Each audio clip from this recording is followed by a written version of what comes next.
Welcome to my vlog. তো কেমন আছেন আপনারা সবাই? আশা করি সবাই ভালো আছেন, আর আমিও কিন্তু ভালোই রয়েছি। তো আজকে আমি কোনো ভ্লগ ভিডিও নিয়ে আসিনি, আজকে আমি নিয়ে এসেছি রেসিপি ভিডিও।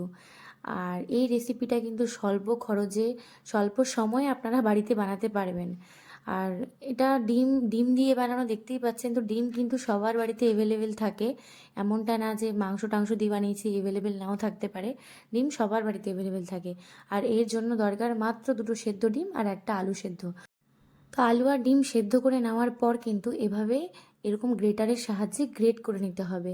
তো আমি ডিমগুলো গ্রেট করে ফেলেছি অলরেডি, আর আলুটাকেও কিন্তু গ্রেট করছি। কিন্তু আলুটার ভেতরটা একটু শক্ত শক্ত ছিল বলে গ্রেট হচ্ছিল না, তো ওই জন্য আমি উপর দিক দিয়ে গ্রেট করার চেষ্টা করছিলাম। আপনারা যেরকম সুবিধা হবে সেরকমভাবেই কিন্তু করবেন। আর বেশি সেদ্ধ করবেন না, নাহলে কিন্তু গ্রেট হতে চাইবে না, ভেঙে ভেঙে যাবে। গ্রেট করা আলু আর ডিমটার সাথে এবার মেশাতে হবে মশলা। তো এই যে আমি মশলা কিন্তু আগে থেকে রেডি করে রেখেছি। লবণ, ধনেপাতা কুচি, কাঁচা লঙ্কা কুচি, ধনে গুঁড়ো, এলাচ গুঁড়ো, আর একটু গরম মশলা আর হলুদ, ব্যাস। আর কিন্তু কিচ্ছু লাগবে না। তো এগুলো সব আমি একসাথে মিক্স করে এখন ভালো করে মাখাবো। তো আমি ভাবলাম যে প্রথমে এগুলো দিব, তারপর বেসনটা দিব। তো বেসনও কিন্তু লাগবে। তো এগুলো আমি ভালো করে মিক্স করে নিলাম, যাতে লবণটা চারিদিকে ছড়ায়, এরকম না যে এক জায়গায় পৌঁছালো তো এক জায়গায় পৌঁছালো না। তো লবণটা আমি পরিমাণ মতো দিয়ে, আর আপনারা অবশ্যই স্বাদ মতো দেবেন।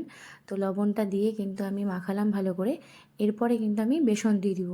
তো বেসন বেশি না, 2 চামচের মতো দিলেই কিন্তু হয়ে যাবে। আমি প্রথমে 1 চামচ দিয়ে দেখছিলাম যে হচ্ছে কিনা, তারপর কিন্তু আমি আরও 1 চামচ দিয়েছিলাম, কারণ ব্যাটারটাকে কিন্তু হালকা স্টিকি স্টিকি হতে হবে, আঠালো ভাব।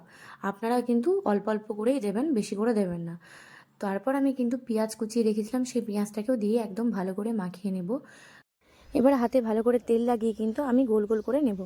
তো আপনারা চাইলে কিন্তু ইচ্ছা মতো শেপ দিতে পারবেন। আমি এখানে গোলটাই করেছি, আমার গোল শেপটাই ভালো লাগছিল দেখতে। তো আপনাদের পছন্দ মতো লম্বা চ্যাপটা যেরকম যার পছন্দ সেরকম করবেন।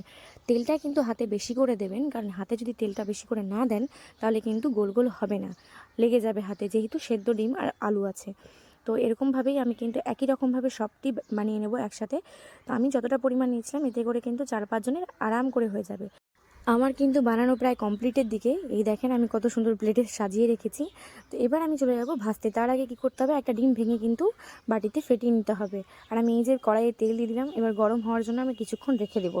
তো কড়াইয়ের তেল গরম হচ্ছে, আমি আর হাত দিয়ে চেক করে নিচ্ছি বারবার করে যে গরম হয়েছে কিনা। তো গরম হয়ে যাওয়ার পর এবার একটা নিয়ে আমি ডিমে এরকম করে চুবাবো, চুবিয়ে কিন্তু আমি তেলে দেবো। তো ভয় পাওয়ার কিছু নেই, ডিম যেহেতু আছে বলে এরকম হয়ে যাচ্ছে। তো একটার পর একটা, তারপর আর একটা, এরকম করে আমি সবটি দিয়ে দেবো। তো প্রথমে আমি দুটো দিয়ে দেখছিলাম যে কীরকম হচ্ছে।